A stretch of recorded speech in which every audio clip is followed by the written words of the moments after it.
বন্ধুরা, আজকে কৃষ্ণার হেসেল থেকে আমি একটা নতুন ব্লগ করছি।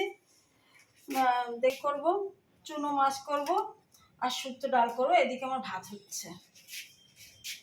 তো ডালের ফোড়ন দেবে। এবার আমি উচ্ছেটা কেটেছি, ডালটা সেদ্ধ করে নিয়েছি। এবার আমি উচ্ছেটা দেবো। তো ডালটা ফোড়ন দিচ্ছি, দুটো শুকনো লঙ্কা, সর্ষে আর রাঁধুনি ফোড়ন দিলাম। এবার আমি উচ্ছেটা দিয়ে দিচ্ছি। আমার ডালটা হয়ে গেছে, সামান্য একটু ঘি দিচ্ছি। মাছ চুনো মাছের চচ্চড়িটা বসাবো। কালো জিরে ফোড়ন দিলাম,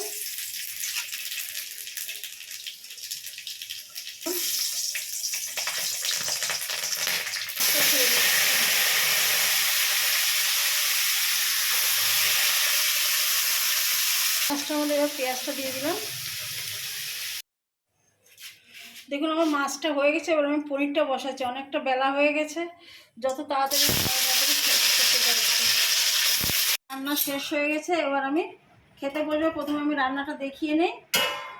পনির করেছি, ভাত, সকালে পরোটা করেছিলাম, একটা পরোটা আছে, চুনো মাছের চচ্চড়ি আর শুক্তো ডাল। আমি ভাতটা বেড়ে নিচ্ছি। আমি এবার খেতে বসবো। বেলা 3টে বাজে। এবার আপনারা চ্যানেলটাকে লাইক, কমেন্ট, সাবস্ক্রাইব ও শেয়ার করবেন।